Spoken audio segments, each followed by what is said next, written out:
Today we're going to be talking with James. Check out his Instagram at Grainright. He is also the founder of Sourdough Geeks, which is an incredible online community that's all about bread making. Going to be chatting a bit about building those types of communities and what that experience is like starting on social, and the kind of transition that can happen if you look to move beyond that. James, thanks for being here. Thanks. Looking forward to it. Before we get too far in, would love to hear just a little bit of your story. Like how did Sourdough Geeks start? Sort of randomly, we were 3 weeks into what was lockdown in 2020 for COVID. I had just been laid off from my job and had started baking again. I learned to bake sourdough. And you were in marketing before, right? I was. Yeah.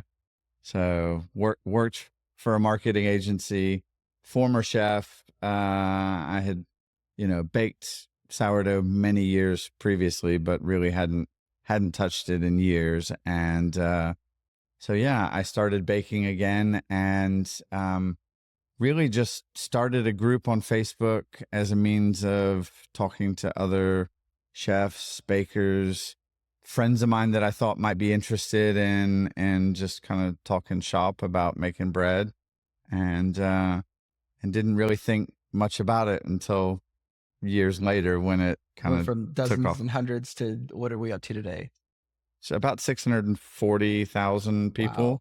In I think 102 countries now. Okay, that's incredible. Yeah. And so in that group, what are some of the types of questions that are asked or things that people share, and what's your role in kind of facilitating that community? My role is probably more as a figurehead these days. I'm not as actively involved in it as I was when I was on unemployment and didn't have anything else to do, but I've got a team of about 17 moderators that kind of help with the day-to-day running of it. But I probably do spend 20 or 30 hours a week in there still, putting up sort of long format, sort of geeky posts about process.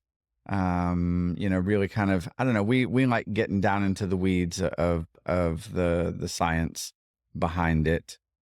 And then, I guess that, the questions just, are kind of all over the place, really, everything from like, just how do I make a sourdough starter to, really more advanced stuff, when it comes to fermentation dynamics or whatnot. So, I mean, it's the community has always been based around sort of three basic tenets, which are kindness, understanding, and mutual support. It's always kind of been a judgment-free zone, and one that really tried to foster community based on that kindness and generosity. And so that's kind of always been a thread that's run through it.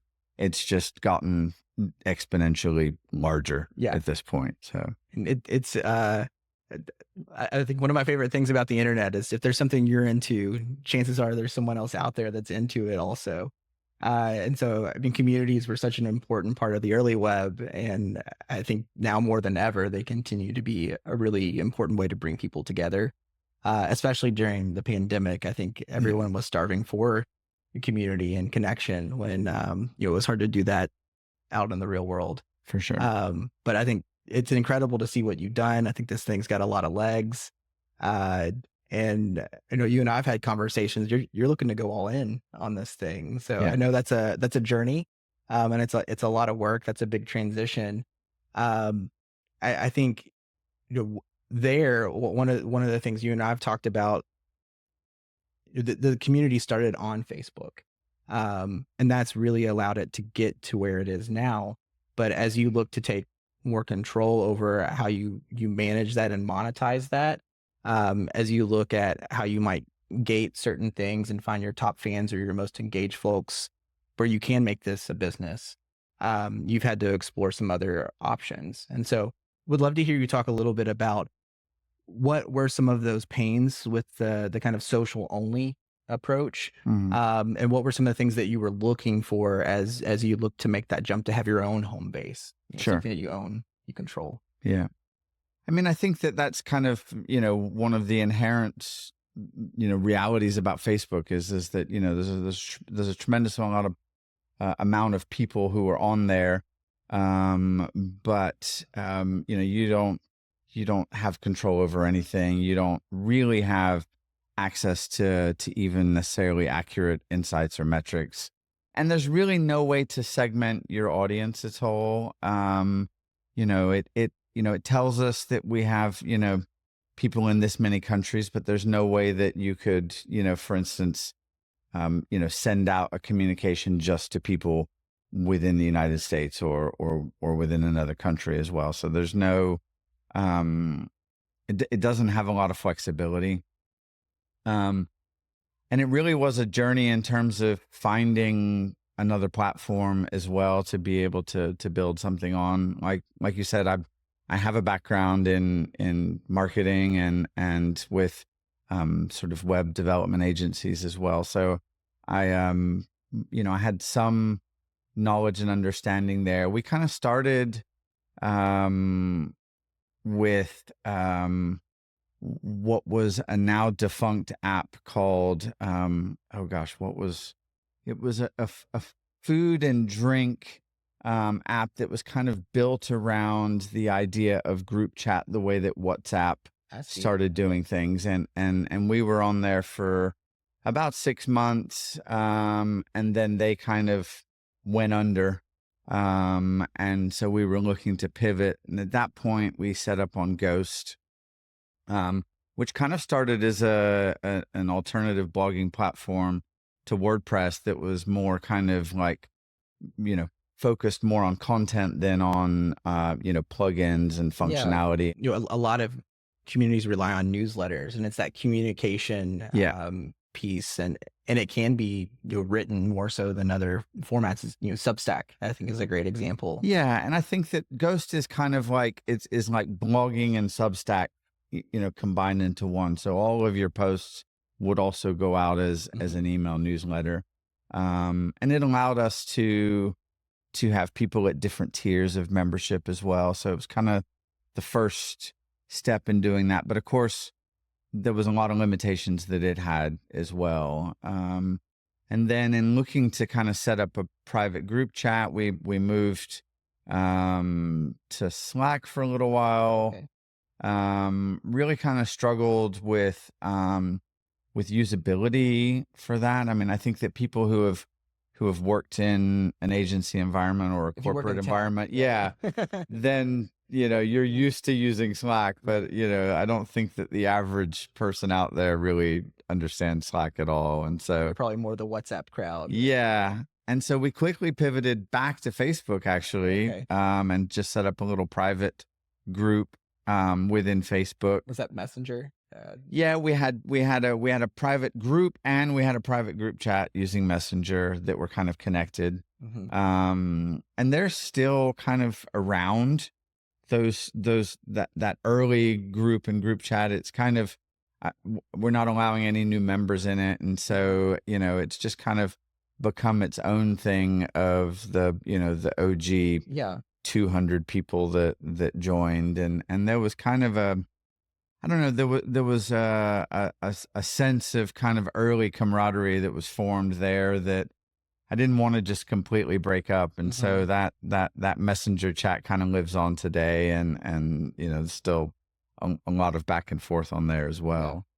I think what's really interesting about your sharing is the experimentation, and that you didn't start with all these things. You grew into them, and the flexibility and being able to try something and then try something different. When I heard you talk about Slack, I think that's really interesting because it is a great communication platform for groups, and there is a lot of flexibility and control. But then you talk about your audience, and like that was a platform that was foreign to them. Yeah. It wasn't something that they were used to interacting with regularly, and so like making that move back to something like Messenger, where they talk to their friends and family every day, actually made it easier for them to engage with your community. For sure. It's just what is that divide in everything being out there for everyone and free, um, versus like how do you monetize this? How do you make this community something you can continue to be able to serve, because you're able to make it a business? Uh, so I don't know if there's an answer in there, but I think it's a really natural part of that journey is the experimentation, and the feedback and trying different platforms out. And I think there is power in being able to use these different platforms together when you look at things like community. But I look at what you're doing with Sourdough Geeks, for everything to be on Facebook and just in that public group. That wasn't the answer. And it sounded like one of the first moves you made was to build a website, a mailing list, that kind of blog protected content. How did that evolve from there? Like, where are you taking things now? So, I mean, I guess initially the need to have a repository outside of Facebook really kind of came from the fact that we needed a way to structure the content in a way that made more sense to us. There's no real way to structure content within Facebook, It's a feed. but people don't see them. And there's no way to kind of serve them to people in any kind of order that makes any sense. And because sourdough is incredibly process driven, there really is an order that we want to be able to present content to people, especially if they're new to baking in general. And so, I'm going to interject a bit here as well, but you talked about some of the first ways you look to monetize or engage with your top fans being written form. Yeah. And I know you love writing. Like I love reading the things that you put out there. Your first blog on like the Sour Framework. I know that was content that we talked about how we could look at using that for video. It's a natural way for you to communicate, and you do it really well, and it really resonates with people. But there's also something just inherently very visual about what this community is about bread making. And so someone being able to share a photo, or to be able to show those steps, or to be able to do something on video. Can you tell us a little bit about like how you're looking to incorporate those elements outside of the Facebook community experience? I mean, I think that, that there's a lot of people who are visual learners and really benefit from having that. And then, just having video content as reinforcement for written content is been something that was really important to us from the start, really. I mean, we started by doing, live streams and sort of Q&A sessions on Facebook, and also there's some authenticity to it, just kind of being a little bit vulnerable with your audience. And it doesn't have to be polished. It's real. It's me talking about what I'm passionate about, and you just kind of have to hope that comes through. Yeah. And so we've started trying to put together things like some of my written content into video content format that's maybe a little bit easier for people to digest if I'm just talking about it rather than they're having to read it, or whether it's tutorials on how to make certain recipes, or taking people through like a digital course on a particular recipe or method of mixing or baking or whatever it is. And so, just really trying to get as much content in as many different formats as we can, so that really we can kind of appeal to a wider amount of people, but also just to kind of reinforce the things that our written content is talking about anyway. You talked a little bit about the growth that was needed in like being vulnerable and getting more comfortable being on camera. Like that was, you didn't start with video necessarily. No. This guy's a writer. But now that has become a really important format in what you're doing. I want to say it was one of the first videos I saw you share was a faceless video. It was that kind of overhead shot. Um, it- do I have that right? Quite possibly, yeah. Yeah, I think it was like a 20-minute long video. It was vertical, Yeah, and it was floating out on YouTube. yeah, And I remember you were able to take that video and chunk it into some smaller pieces as part of like a bigger story. But I wanted to call that out because I think there is just this inherent fear of being on camera, but there's also so much opportunity that comes along with being vulnerable and putting yourself out there and building that connection with people where they can know and trust you. And so I don't know that you have to necessarily go straight for being on camera. right. There are other ways to create video and kind of grow into that. And so I just wanted to call that out. 'Cause That you didn't start with going on that camera and particular vlogging. video, it's interesting because that I first posted that to the Facebook group that was pinned to the top of the Sourdough Geeks Facebook group, and that was one that I filmed while I was at work. I had just I had started a micro bakery in the middle of the pandemic. I don't know, it was a little bit crazy. So I was just sort of filming while I was working. I was, doing some production dough that day. And it was really loud in the bakery. So I was just kind of shooting, and then I did voiceover later. So I like muted that sound and just took it into InShot or something like that and added voiceover to it. Yeah. And it's a 20-minute video. I uploaded it to the Facebook group, and it, again, it was something that didn't really immediately, it wasn't immediately clear how valuable that video was going to be to what we were doing. But as the group continued to grow,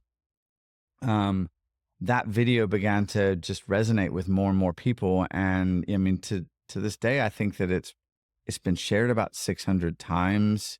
So who knows how many, tens of thousands or even hundreds of thousands of people who've seen that one video. And I think that was really just kind of like me really beginning to explain to people about not just the how to of sourdough, but the why of sourdough and how everything kind of fits together. And it's kind of become the backbone of my philosophy to sourdough baking, on the whole.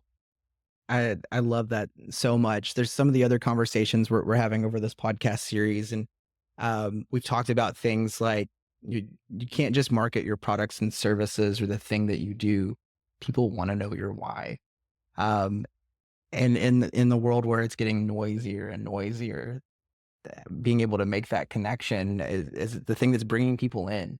And I look at the success you've had with your group and where it can go. I still feel like you've got so much runway. This thing is just getting started. I mean, you've got sponsors that are knocking at your door. You are building out video courses. You've got an incredible mailing list. You've got a day job where you're baking bread. But this seems like it's where your heart is at. And I'm just so excited for you and what you've built. And I'm really looking forward to where you take it.